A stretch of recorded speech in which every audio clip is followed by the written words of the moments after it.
What's good? Christmas Day. I just dropped my son off with his mom, and so I am headed back to where I stay to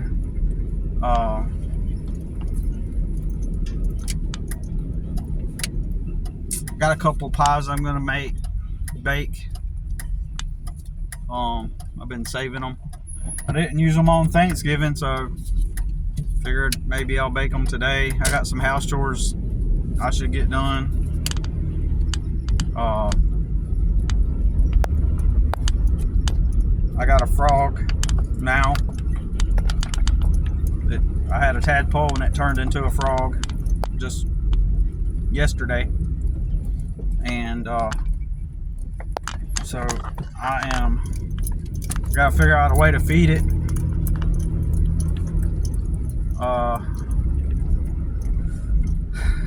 Before it keels over from hunger. It happened so quick. I'd been feeding it broccoli, and then just like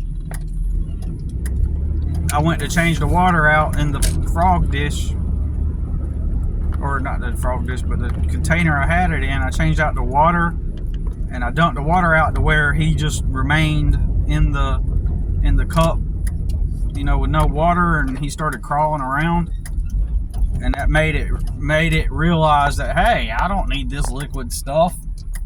And it still had the tail. And then like the next day it no longer has a tail, like the very next day. So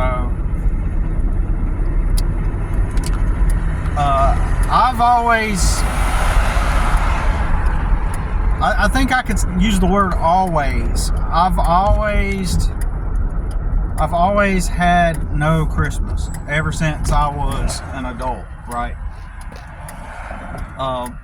I got kicked out into the real world at age 17. Just before I turned 18. I quit school because my parents didn't take care of me.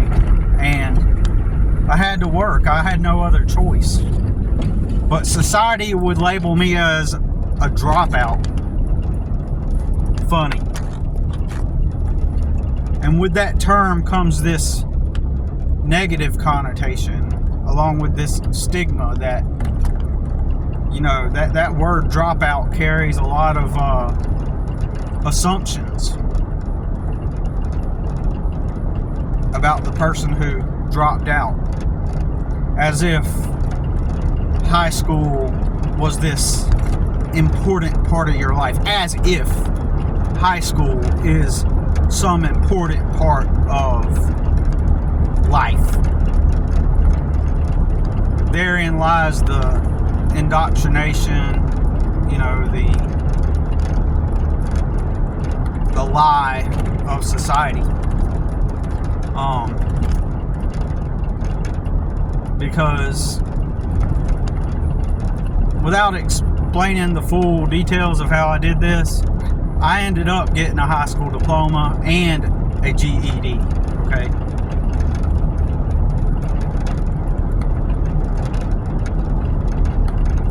And those have done shit for me.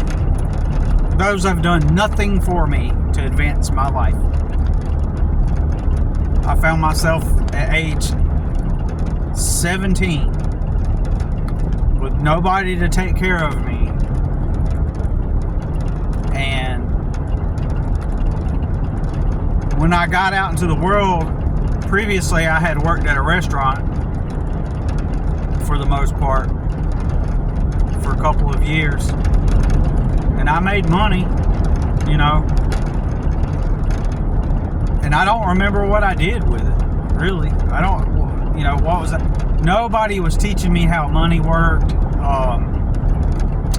or anything, right? I would just buy things to take care of myself, basically. And I don't know how much I made, I don't remember, but I remember starting off at $5.15 an hour washing dishes at that restaurant, and it obviously it never got me anywhere, and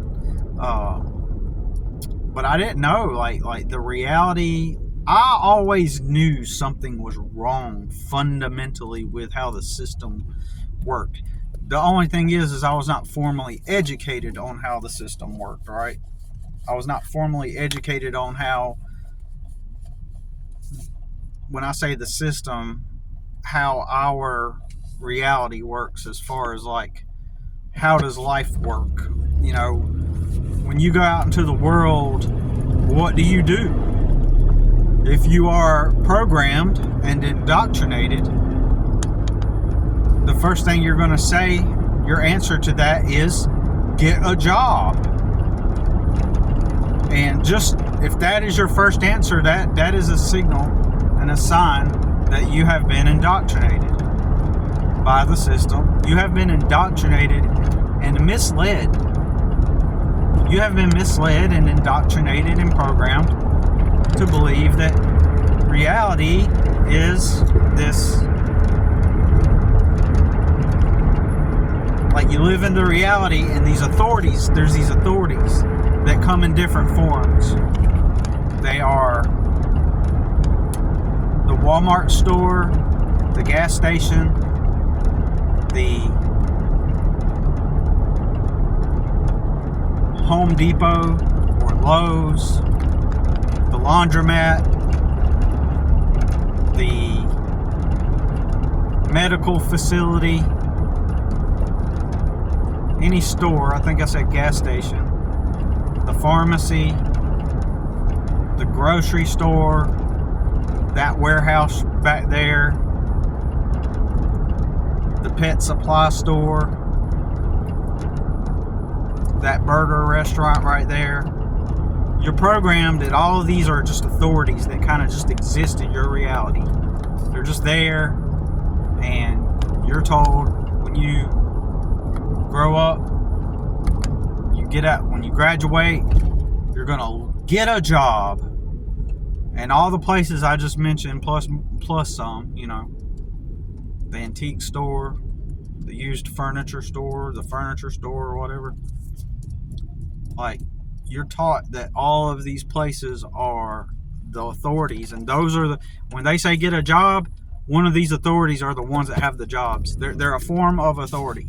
You got all these places I just named, and then you got the other authorities, which are the police station, the fire station, the hospital, which the hospital is not a government entity. Even the hospital is some business that some person just started. But hospitals work so close with government and have government contracts, I would be willing to bet that's how it works. I don't know exactly how it works, but I would just assume that hospitals make money, probably get funding from government, and so while on paper they're just a business, that somebody started to make money. You know, in operation, they are, you know, you might as well say that they're kind of like an extension of government. But fundamentally, at the end of the day, whatever hospital is in your town, you might have 2 hospitals or more hospitals in your city or town, depending on where you live, right? But just remember, they're just somebody's business that they said, hey, I'm gonna open up this hospital to make money. And that's what they're about. But if you're programmed and indoctrinated, you think that you just live in this reality where you're surrounded by all these authorities that come in different variants and shades and forms. And these authorities,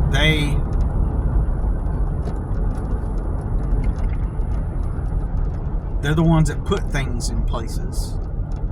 You just woke up and you put things, and you know, there's the cell phone store, there's the insurance company, the Subway sandwich shop, there's the full service oil change right there. There's another grocery store. There's a Pizza Hut. There's another place where they work on your brakes. There's a car wash. These are the authorities that some greater hand of authority placed here. Now, for most people, at some distant mentally, at some distant mental level, at some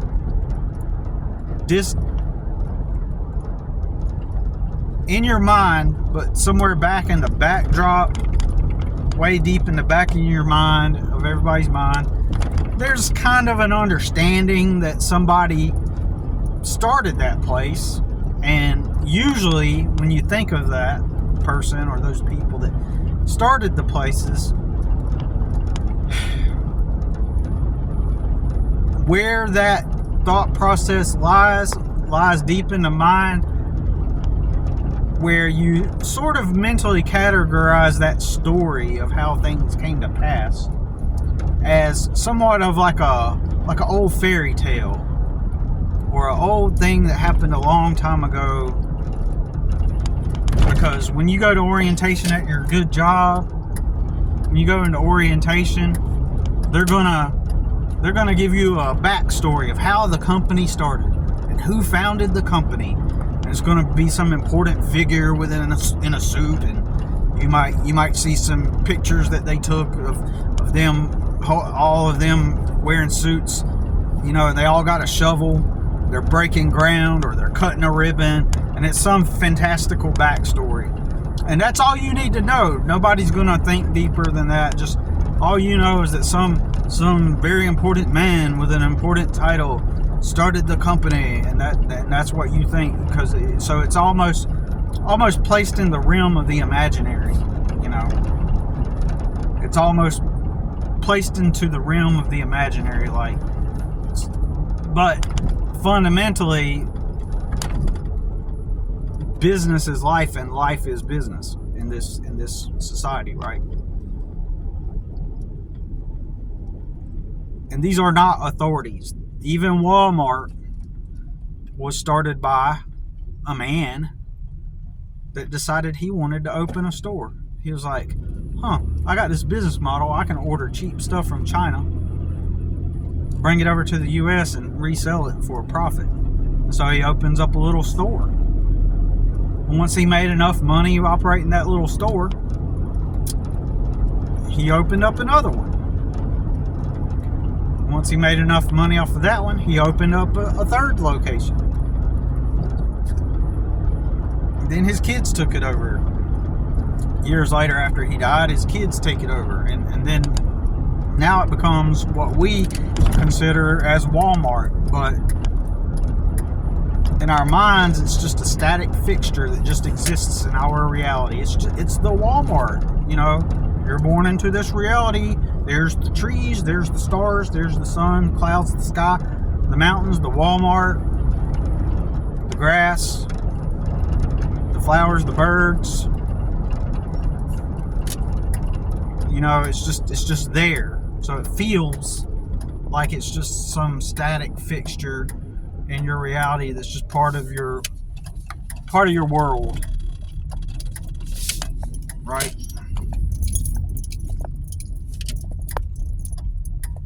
And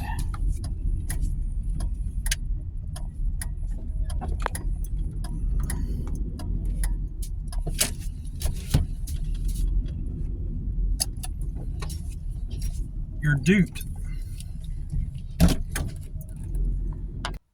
So when you think about getting a job,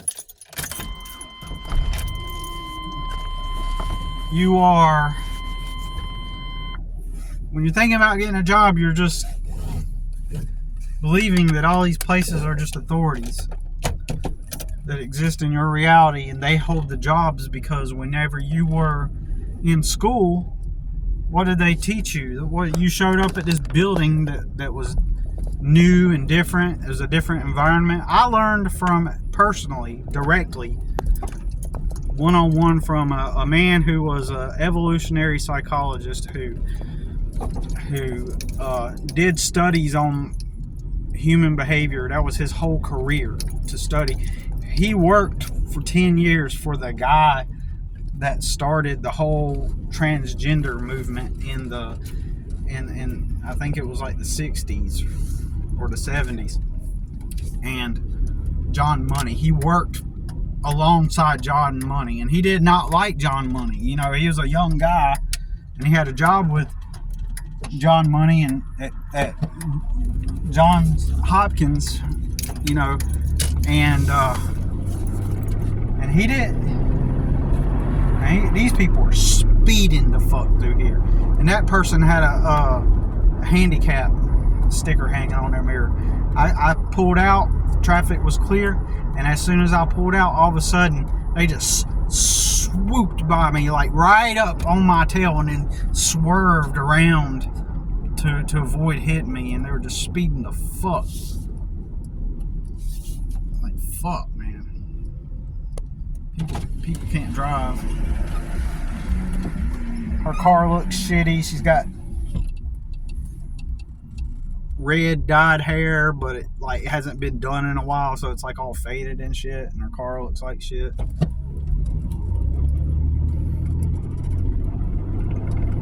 Anyways, she kind of fits a certain stereotype. Anyways, so my bad. So one of his things that he taught me was that, oh yeah, the guy that invented transgender was John Money. Where that stuff originates comes from John Money, like the modern transgender thing. So anyways, he was explaining that if you want to control somebody, if you want to recondition their mind, like remove them from their environment and place them in a whole new environment in front of like people that they don't know, and they will look towards an authority figure, you know, by default. They're gonna immediately find out who seems the most familiar or who has the most authority. Well, I'm adding that part, whoever has the most authority, right? Because he was explaining this within the context of reconditioning a child after parental alienation. So in other words, a child experiences alienation from their parent, and the other parent wants to have, you know, reunite with that kid. If there's a way to take that child out of its environment with the alienating parent who has talked mad shit about the other parent, let's say the child, within context, the child is convinced that they hate their parent, they hate the other parent, they don't like them, they won't even talk to them, right? But if you could get that child into an environment that is completely different, so hypothetically, say that the alienating parent, you know, hypothetically, like they're at the mall or something, they go to the mall, that child hasn't seen their father in 2 years, but they know who he is, and the mom walks off, drops them off at the mall. Let's say the child is a teenager, and the alienating parent drops them off at the mall, and it's a different environment. And let's say by chance that the alienated parent runs into that child. Well, now it's a different environment, and the familiarity of that being their parent has a lot of psychological effect. But let's say that it's a strange environment or an unusual environment, like a Christmas party, something that's new and different, and there's strangers, there's nothing but strangers. Let's put that child in that Christmas party, and the alienated parent just happens to be there, and that kid doesn't know anybody there, then that child is going to gravitate naturally toward the familiarity of the parent. And this is where you can influence their mind, right? To convince them that you never alienated them. So there's some deep psychology with that. So you're just taking kids, putting them in public school in an unfamiliar place with teachers that are new. And when you really think about it, each time a kid goes into a different grade and then transitions twice, they go to 3 different types of schools in their whole school career. So they're practicing that psychology by dividing up the school system into 3 different segments and having different teachers along the way, right? Like, that is mass conditioning, right? And so the kids, since they don't have no one familiar to look up to, the next thing that they're looking up to is authority, in my opinion, right? Who can lead me in this strange, unfamiliar environment? So then that authority figure becomes influential. And so they teach you in school, those authority figures teach you in school that someday you're going to have a job somewhere. We're authorities. And then there's always some higher up ambiguous authority. So translate that over into the real world. You got the teacher, who's the authority, the teachers. And then you got some kind of mysterious higher authority that occasionally you get to see. And he's called the principal. And occasionally he might have a speech. You know, so transfer that over into the real world. Who's the authority? All of the places I listed. The restaurants, the warehouses, the construction companies, the gas stations. Those are the perceived authorities. Those would take the place of teachers. And then the principals would be the owners of the companies. They're the owners of the companies. So they're off in some ambiguous realm somewhere. And then the owner of the company, like I remember working at the paint store. Oh, the owner of the company's coming. He's going to stop by and check out the location. Oh, like, it's the principal. So that format has been overlaid onto you as an adult. So it's all programming. It's operant conditioning. And it never leads to happiness. It leads to complacency, conformity, and I am home. So I am going to leave it at that for now.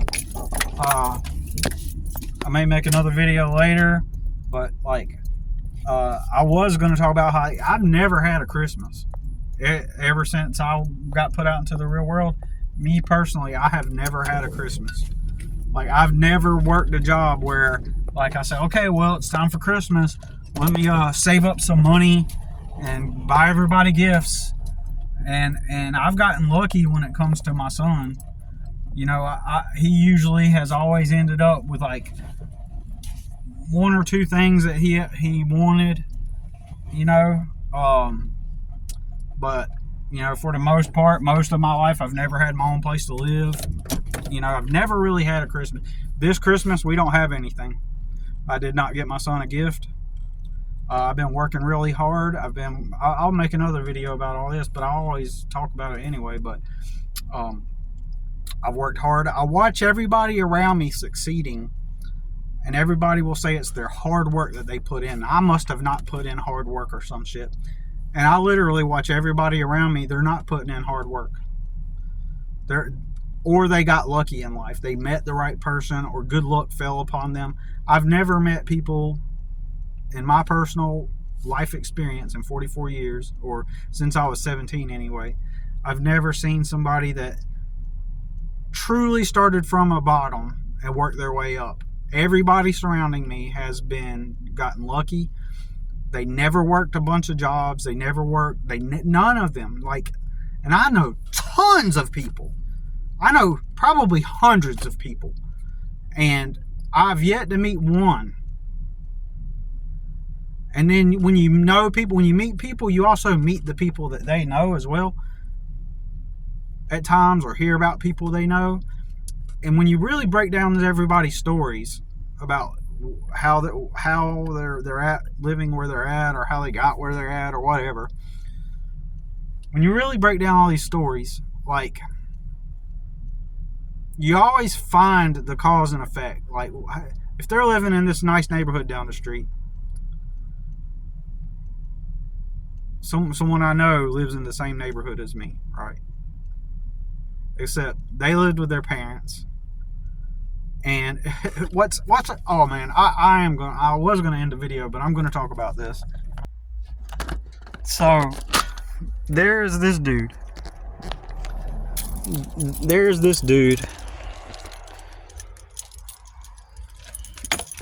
who happens to live in the same neighborhood as me. I only live here because I rent this space from this lady, right? The pool house.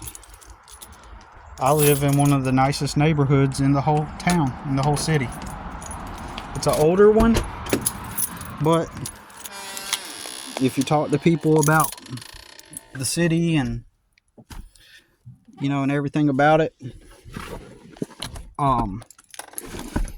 this is one of those neighborhoods that everybody knows about. Everybody knows the name of it. Everybody knows about this city. And so everybody's familiar with it. Back in 2003, I used to go to church. Then about 2004, something like that, 2003, 2004 maybe, I was over at these people's house who I used to go to church with. And the daughter got this new boyfriend. And he says that he's just getting into real estate. He's going to sell houses. And I was like, oh, okay. I always have been, used to be even more, someone who is very, like when I meet people, I try to, be friendly and ask them questions about themselves and, and try to get to know them and, friendly, small talk about, oh, what do you do, and I made it an effort and a point to try to get to know people, like at not a deep level, but like I wanted people to feel like that I was interested in them. Like I would ask them questions about their life. I still do that, and here's the thing: in that moment, I'm genuinely interested, right? I'm trying to put a real genuine. I'm trying to be a legitimately genuine person. So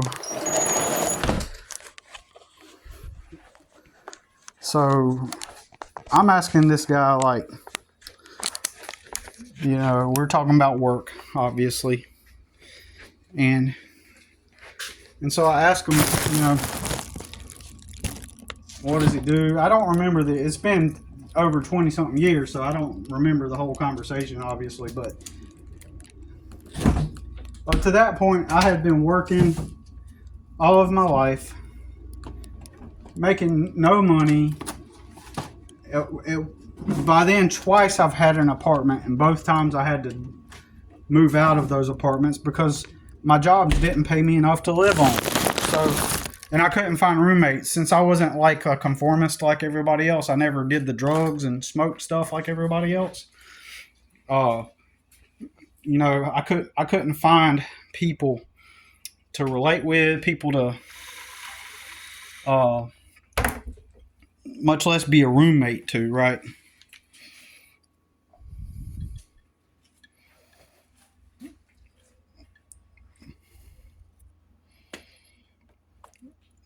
So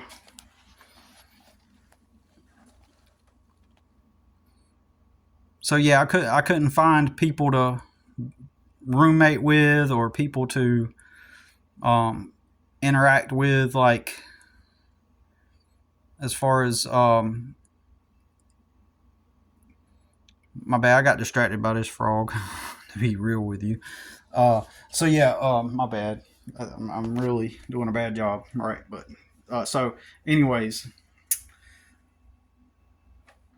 yeah, it was really hard not having any social connections and knowing that everybody's just doing fucking drugs and smoking.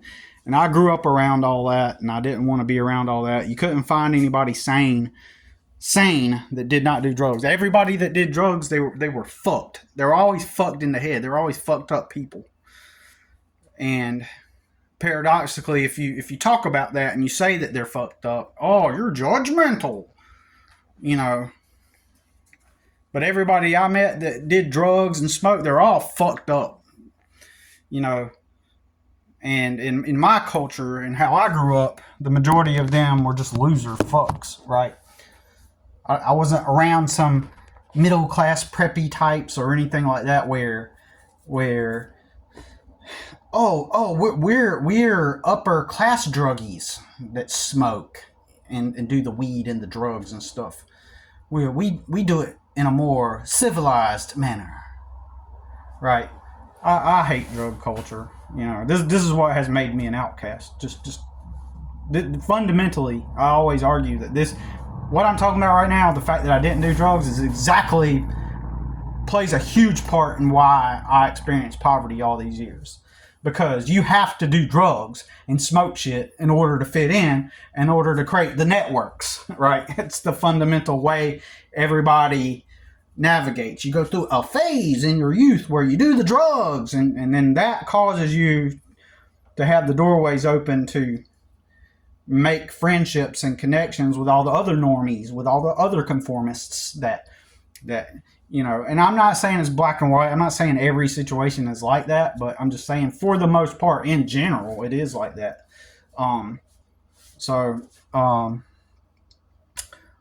But anyways, so I'm sitting there talking to this guy. By this point, I'm talking to this guy. He's in their living room, and he's like, "Yeah," and he's like, "Yeah, I'm doing real estate." "Oh, really? How'd you get into that? What made you want to do that?" I always ask people that, like, what made you want to do that? And because I genuinely am interested. You know, I'm trying to be the one that takes the friendly approach, the casual, like show interest in people, show legitimate interest in people, and then I want to see if people reciprocate. You know, if they don't reciprocate with any kind of mutual interest in me as a person, then I don't talk to them any further for the most part, right? You know, unless it's like some kind of business, you know, agreement, right? Or business circumstance. So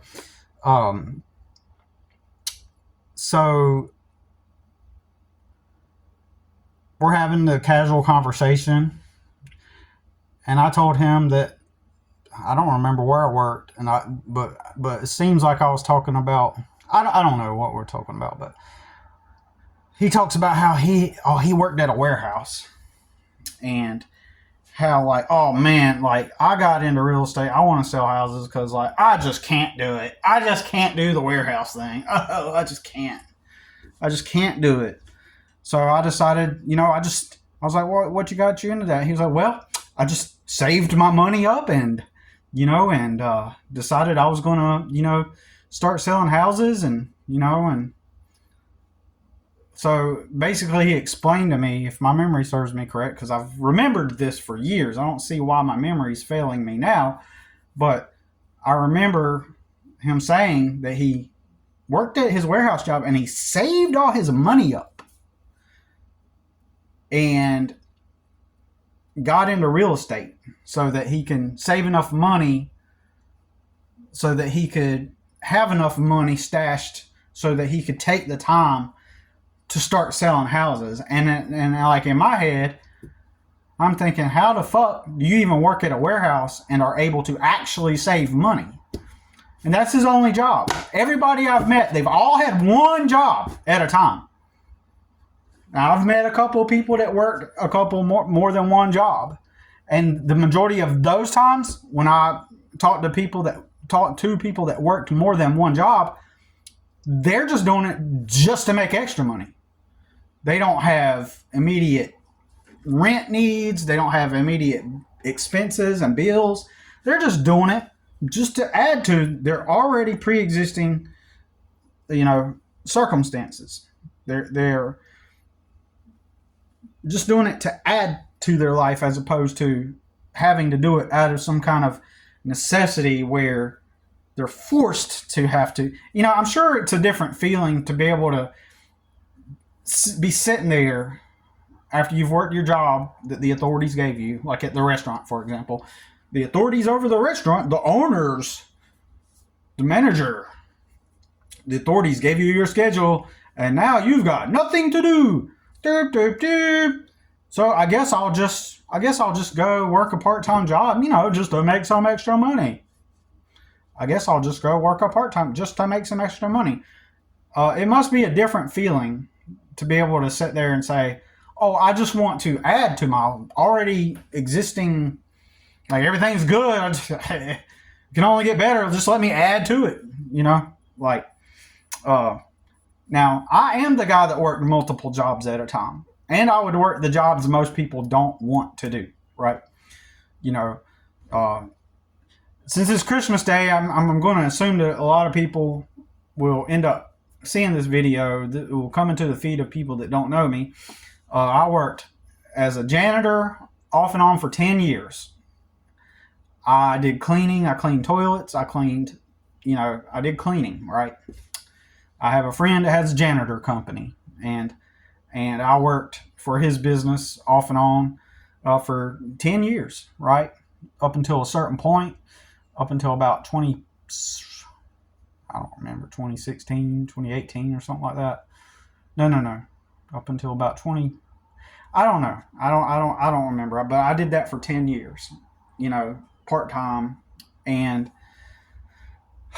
because it was different jobs, and sometimes the jobs were on call, and a couple of times I would have like the longest job I worked for him like consistently was for 2 years straight, right? And but even when I wasn't working that job, I would help him with different cleaning projects and stuff like that. So that was my network, and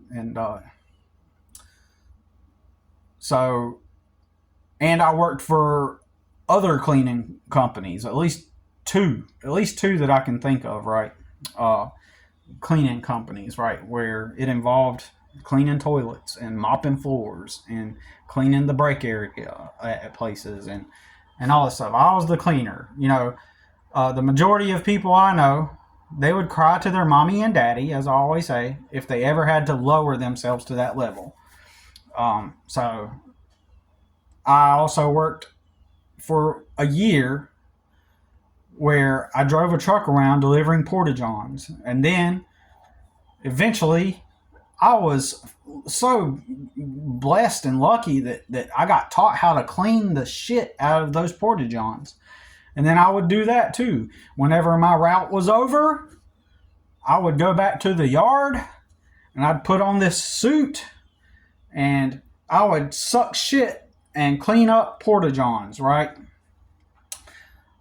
Over the years, people have talked shit about me about why I'm poor and all this stuff. And those motherfuckers would have never taken those jobs. They'd cry to their mom and dad and go live at home until they saved their money and they work they got to take the time to pick the job that they want to get, right? And then they'd go and save their money. So, I've been poor all of my life. I've never had a Christmas, and, it's the people that's got the most shit to say, the what I would do ifs, are the people that have been handed everything, right? That they act so emboldened and, oh man, if it were me, I would do anything it takes. No, you would not. Shut up, right? Because most people are too scared to be able to say, I'm a janitor. They're scared of the label. Most people give a fuck about what people think, and I don't, right? So I was willing to take any job that I could get that would pay, that would be flexible with whatever schedule I had. So working full-time jobs with unpredictable hours most of the time. And then it made it difficult to have like a part-time job with unpredictable hours. So by being a janitor, I did have some flexibility, right? I did have some flexibility by being a janitor, right? So, landscaping is not, really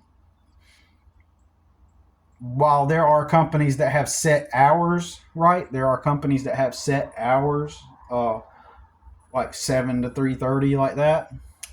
There are, most of the time, it's weather dependent.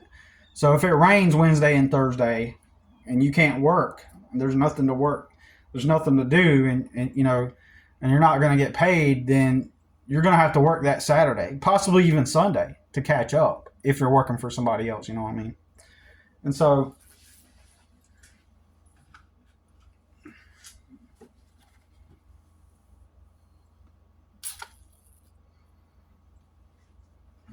somehow a fly got in here, so had to take care of that nuisance. So anyways,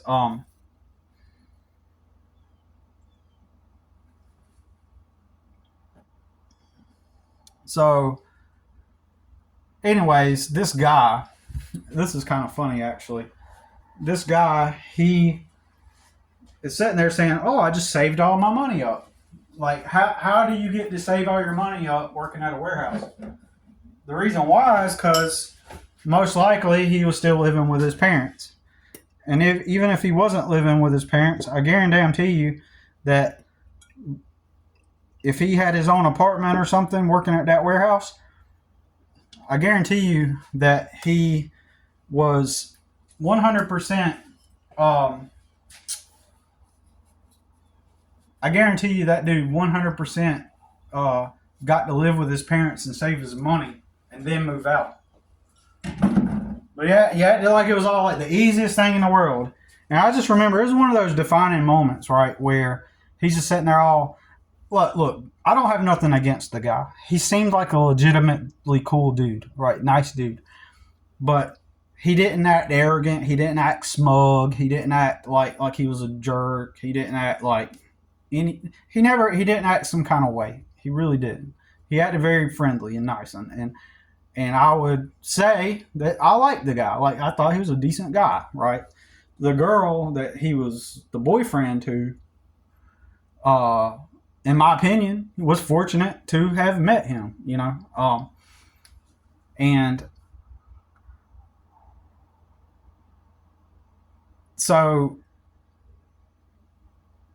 he didn't say this in any kind of way to try to energetically take from me.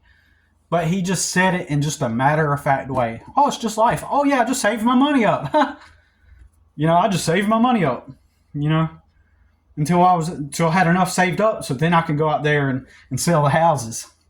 And he's oblivious to his privilege. He's oblivious to how easy he has it, right? And his name is Kyle. And so throughout the years, ever since then, I always reference, like, Kyle. Oh, it's a Kyle.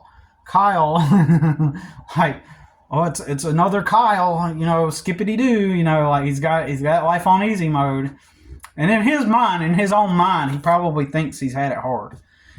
Like, he in his own mind, he probably thinks it was all this enormous challenge to overcome. And so years later, and Kyle lives in the same neighborhood as me, and he probably lives in one of these 2-story houses, and he's got a pond behind the house, because her brother, I seen him in a parking lot a few weeks back, and he told me that they live over here, and they live, and so energetically, interestingly, I'm still a poor schmuck, that has to make a deal with my pool rental, right? The pool house rental, right? So I get a really good deal as I do the landscaping around here and some other stuff and whatever, and the arrangement we have. See, that's the benefit of actually being a hard worker. Although it's like, it gives me a place to live, right? I've proven myself to be dependable, right? And the irony that on the other side of where I'm at right now, the equal opposite side, Kyle, skippity-doo, who got to save his money working at the warehouse, like, he's living in a 2-story house across the street, and and he's got it made, right? Still got it made to this day. Still got it made, right? And so I always use the word Kyle.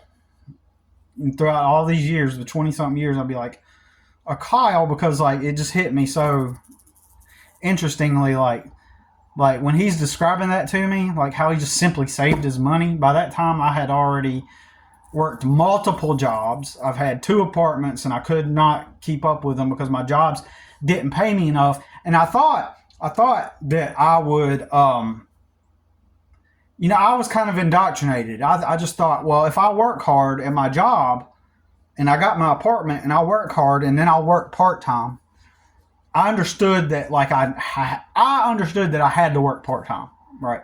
There was no way I was going to have an apartment and not work part-time, right?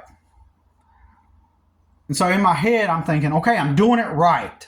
I'm working my full-time job and I got a part-time job to keep up with my bills and stuff. I'm being a responsible adult.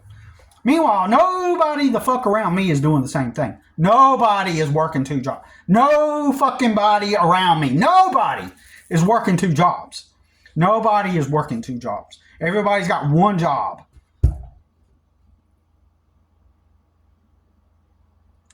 And then large numbers of those people surrounding me don't even work. They're living off somebody. They're living with their mom, their dad, their whatever. They're just casually floating through life, and it's just happening for them. They're getting lucky. Things are happening, and they're interconnected with everybody. They got the networks and stuff, and it's like, fuck, so this is why I believe this reality is kind of like a simulated type of reality, because there's no way in a real world so many people within my proximity. There are tons, I'm talking about tons of people that I personally know that never worked, yet they have lives way better than me now due to luck, like meeting someone that just happen to have, they're poor just like me, but they meet someone who happened to be in a way better financial position, and they got elevated up to that, lifestyle level of comfort financially because of the person that they met, or they just sat around and did nothing. Like, I know numerous people that met somebody, and because of them meeting somebody that just happened to be in a better financial position, that was the thing that elevated them to a better life, right? Romantically, like relationship wise. Now, a certain number of those people are in a dysfunctional relationship. So they got the material outer semblance of something normal, when in reality it's all dysfunctional behind the scenes, right? And then you got people that just fluke occurrences where they just got lucky, right? They got lucky, right? And I guarantee you the vast majority of them would never say, oh, I got lucky. Instead, they're going to say, well, Billy, it wasn't all that easy. Or they might even proclaim, I worked really hard to get here, even though they objectively didn't, right? So, it's very,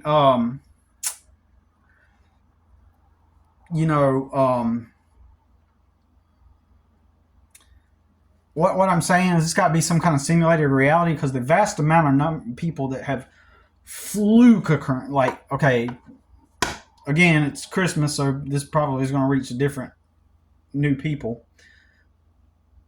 My relative, my brother, who's never worked, still doesn't work, went viral on the internet. Lazy bum, loser, like grotesque person, like randomly goes viral 9 years ago, right? Randomly goes viral on the internet. And the opportunity to make money on the internet just lands in his lap. Now he's got millions of people seeing his videos and his content every day. Just because one video went viral, right? And that was random, right? That's an example of the fluke that I'm talking about. I got a buddy of mine. I don't know if he would get offended at this, but it's just facts. He's bussing tables, working at the same restaurant that I worked at. Bussing the tables, which means taking the dishes off of people's tables after they ate and putting it on this cart and rolling it back to the dishwasher. He's bussing and cleaning the tables, and some lady leaves her niece's phone number for him to call. And in my opinion, no hate on my friend, but I'm not gay, so I don't think of him as a good-looking guy. Like, he just seems like an average guy, right? He just seems like an average-looking guy, and he's about. He might be 6 foot, but I don't think he's even 6 foot. I think he's probably 5'11". I don't know. I think that he's 5. I may be wrong. Maybe he is 6 foot. I don't know. But when you see him, you don't think. You see that he's kind of tall, like, but it doesn't. When you look at him, like, at least in my mind, I don't think of him as 6 foot, right? But anyways, he's just an average person, right? He's just an average person, right? As far as his looks goes, there's nothing. He doesn't dress in style or nothing like that. He just wears regular clothes, regular plain looking clothes, shirts and stuff. He's busting tables, and this lady leaves her niece's number. Well, he calls up the girl. They go out on a date. Within a very short period of time, she gets to go live with her. He gets to go live with her. He's living with her, right? And her parents. She's living with her parents still. So he's living with her and her parents. So now he just automatically gets a place to live. Then, later, he gets to inherit the family business. That's luck. Okay? That's luck. Okay? I also know people that, like, I go over to their house, and they're just starting out in life. And they've got a full fucking house that they're living in. They haven't even graduated from being a barista at Starbucks, right? And they already have a house, them and their spouse. Like, how did they do that? Well, you find out that that's her grandparents' house. So now they're living at her grandparents' house because they don't need it. They got them a new house. That's just their extra house they have laying around. So they get to go live and save their money and stack their money, right? And then other people, like, oh, that's his mom's house.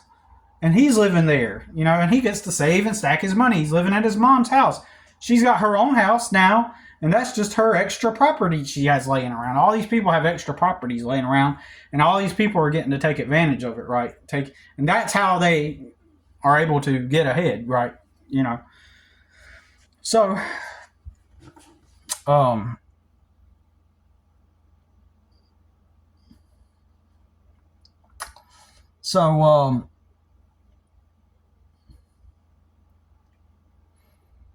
So then what happens is, all these people, they're just getting lucky, right? Luck's happening to them. And so I just think it's funny that guy, Kyle, who I always mentally use as a reference, like as someone who just lives in this oblivious reality where, hey, well, I think that's what he's told me. I think he told me that. He was like, yeah, man, you just, save your money up.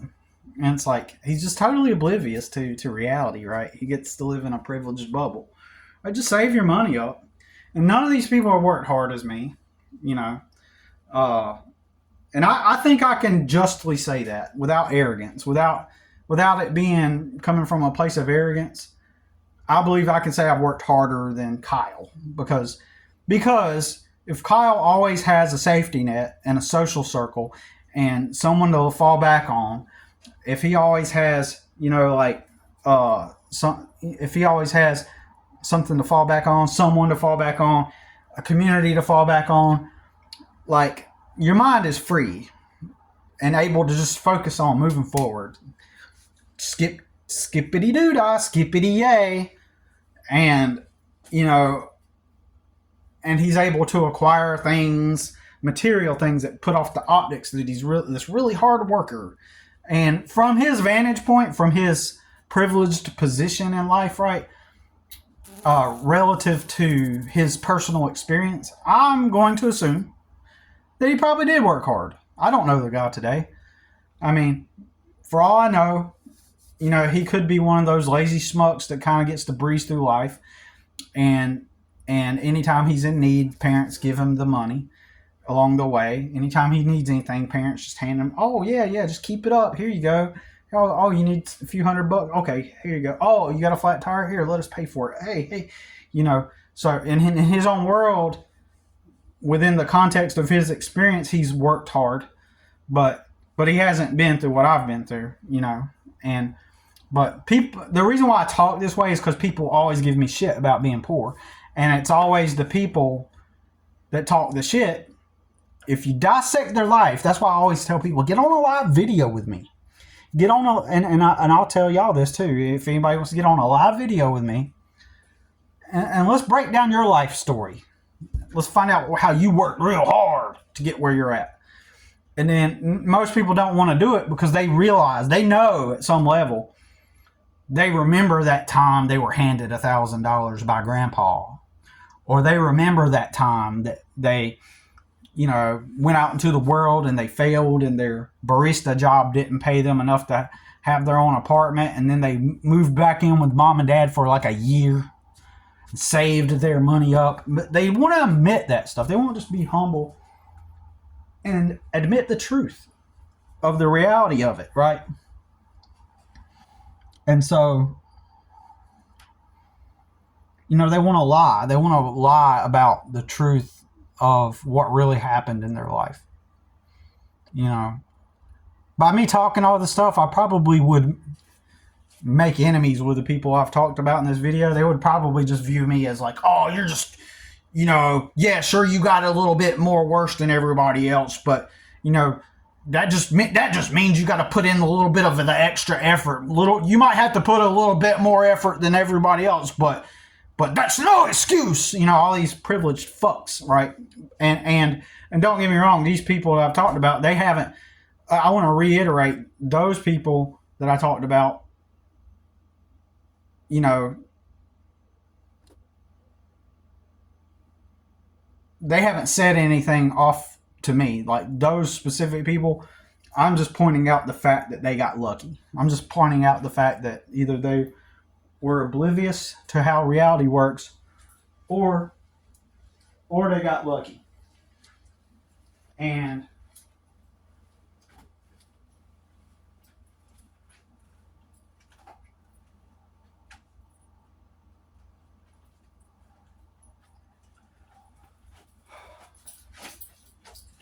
my bad. I didn't want to pause the video. I heard noises. I heard like a bag move a couple of times, and I'm thinking like, is somebody in here?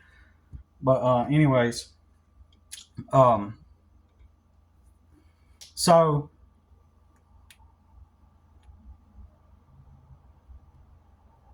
unfortunately, I believe people would interpret what I'm saying as me talking shit, like about my buddy and Kyle. But I do kind of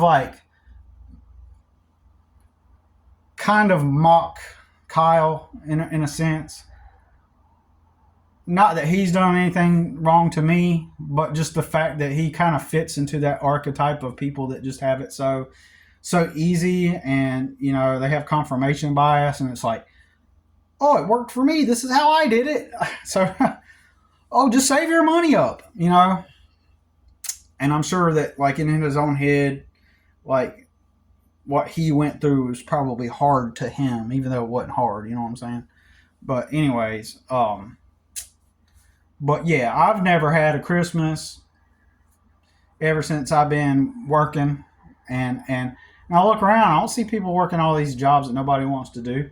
I don't see people working extra. In fact, I see everybody have all this stuff, but then you also learn that everybody gets shit on credit. Then you learn the real lie. The real lie is people are getting loans for Christmas, loans for vacation. Well, I may have had to get a loan, but I'm going to make sure my kids have a good Christmas. I'm going to make sure I'm going to do a bad financial decision because I'm going to make sure my kids have a Christmas.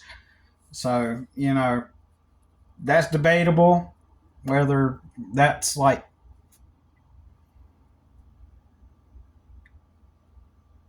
you're going to have that attitude, but you won't downsize your lifestyle in order to save money to have that Christmas. You still got that big truck with them monthly payments, right? Still got a big truck with them monthly payments. Still making payments on that ATV, on them jet skis, on that nice house that, you know, is, that just makes you barely scrape by every month, but getting that loan for your kids' Christmas because I'm going to make sure my kids have a Christmas. But what about all the other stupid shit you do with your money all throughout the year? And you're probably clocked in at a job you hate that you don't really care for. But it's all about maintaining the optics, right? Maintaining the optics of already having everything already, right? So, anyways, it's pretty sad. But I've never had a Christmas. Like, you know, I took care of my siblings after my dad died in my early 20s, my mid-20s. And before that, I had a hard time integrating into the world with no help and no moral support, no real encouragement, just people just giving me shit because I started out with no money and no support system, no support network, no people to help. That all these people around me they had support systems and help.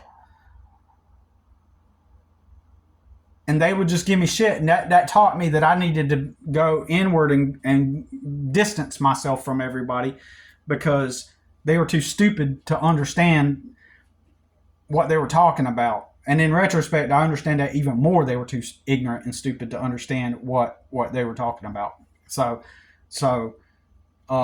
all of those people had support systems and support networks. And like I was the problem because I wouldn't just get a job and maintain the job, stay at the job. Like this idea that if you stay at the job, then eventually, like the job pays off. Eventually, it pays you enough to get you a place to live. It's so retarded. It's fucking retarded, right? Working for somebody else is retarded. So, in the first place. But just the fact, like that taught me that like I can't have a rational, that's one of many things that taught me I can't have a rational conversation with people. Like even then, those full-time jobs I had did not pay me enough to maintain a life. Like to maintain basic needs and stuff, right? Even back then. And the people that were succeeding always had support systems and networks.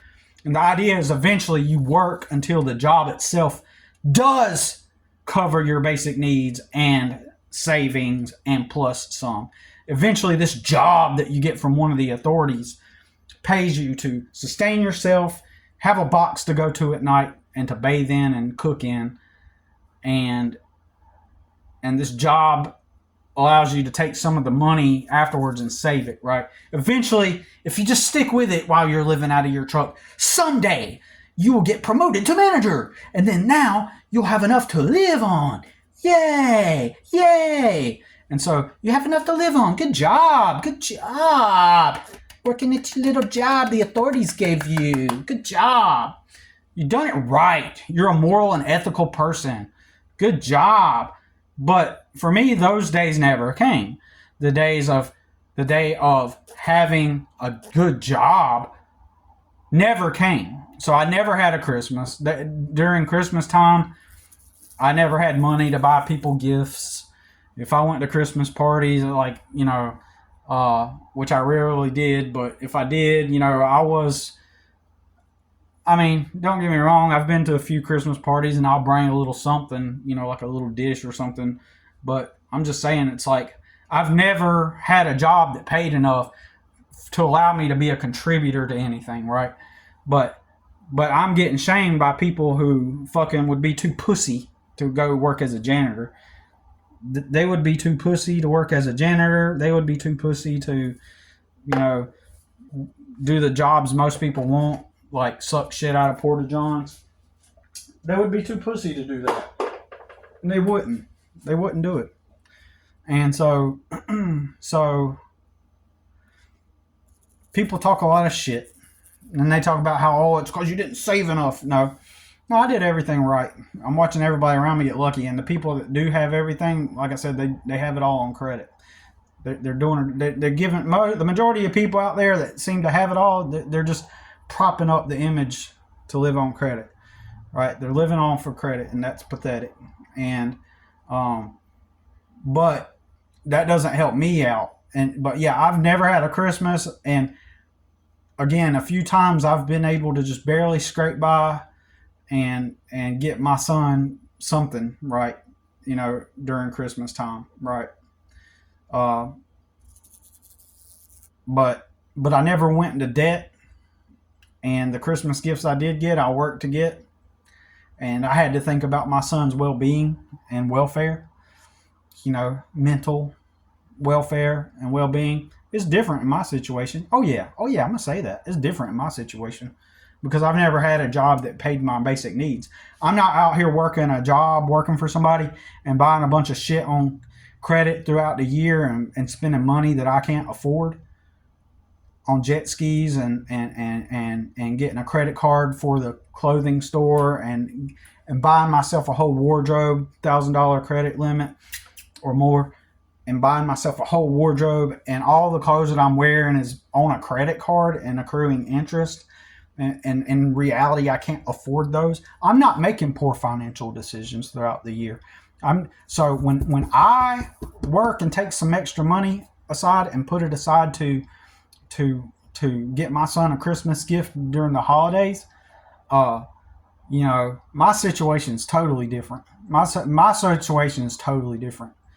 So yeah, there's been a few, like, if I hadn't, that fly is still flying around. If I hadn't done anything throughout these years, if I hadn't done anything for my son for his Christmas, like, he would have had zero Christmas for me throughout his whole entire 18 years. He would have had zero Christmas for me if I would have just sucked it up and said, okay, I can't afford Christmas this year. He would have never had a Christmas. Never.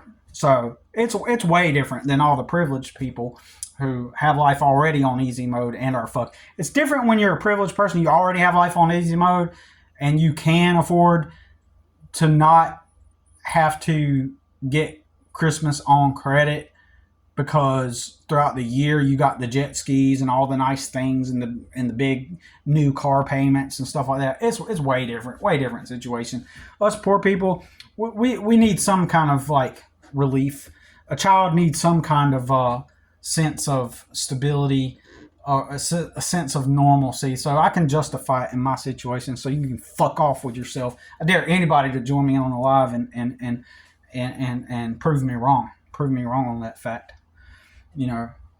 So I did my best to give now that my son's 18 this year, I said, look, I told him yesterday, see, I have a customer who gave me a $75 coffee gift card for this coffee shop in town. So you know what I did? I took my son out and we got a coffee and a pastry yesterday.